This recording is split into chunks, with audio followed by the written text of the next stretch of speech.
चलिए बेटे, आज इस लेक्चर के अंदर ना हम एक क्वेश्चन देखने जा रहे हैं। जो क्वेश्चन है ना वो कुछ ऐसा है। बेटे मान लो हमारे पास एक रॉड है जिसका मास m/2 है और ये ना बिल्कुल डिस्क के बीचों बीच हिंज कर रखी है, पाइवट कर रखी है। अब सवाल आया, आपने इस रॉड को ना टुवर्ड्स लेफ्ट पे मूव करवाना शुरू कर दिया और खास बात क्या है, ये जो रॉड आई है ना इसकी ओरिएंटेशन कह लो या ये जो एंगल आ रहा है ये कभी भी चेंज नहीं कर रहा। आई होप तेरे को ये बात समझ आ रही है।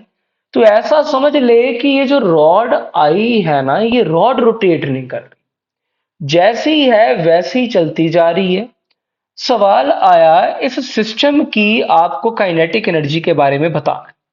अब देखो बेटे, अगर सबसे पहले मैं बात करूं काइनेटिक एनर्जी सिस्टम का मतलब हो गया एक तो रॉड की और एक इस राउंड बॉडी की जो बेसिकली यहाँ पे यूनिफॉर्म डिस्क है।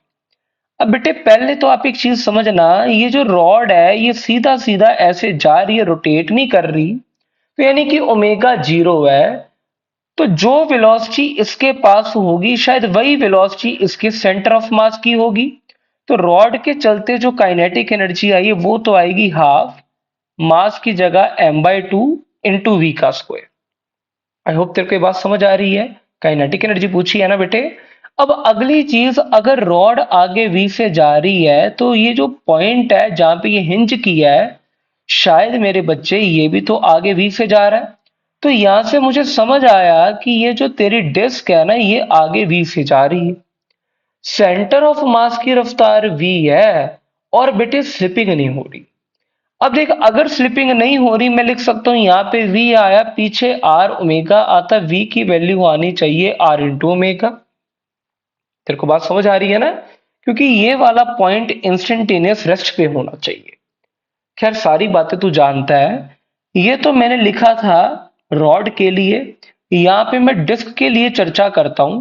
खैर ये जो पॉइंट है मुझे एक स्टेप में निकालनी होना।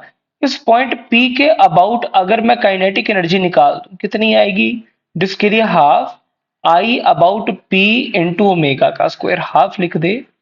आई अबाउट P कितना आएगा, देख ये आएगा mr² about centre of mass plus P के अबाउट md² लिख रहा हूं mr²।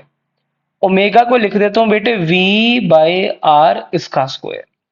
तो वैल्यू डाल लेना, ये निकल के आएगा half 3mr²/2 into v²/r²। r² से r² कटेगा बेटे, ये निकल के आया 3/4 ऑफ mv का स्क्वायर। समझ रहा है ना, ये 3/4 ऑफ mv का स्क्वायर आ गया। जो टोटल काइनेटिक एनर्जी आई है बेटे ये कितनी आ गई, देख 1/4 mv का स्क्वायर ये आ गई बेटे रॉड के चलते, प्लस 3/4 mv² ये आ गई मेरे पास डिस्क के चलते। जो टोटल आई है ये कितनी आ गई mv²। आई होप बेटे आप सभी को क्वेश्चन समझ आ गया है। अगर इसमें आपको कोई भी डाउट है ना तो प्लीज नीचे के कमेंट सेक्शन में जरूर पूछें। Thanks for watching.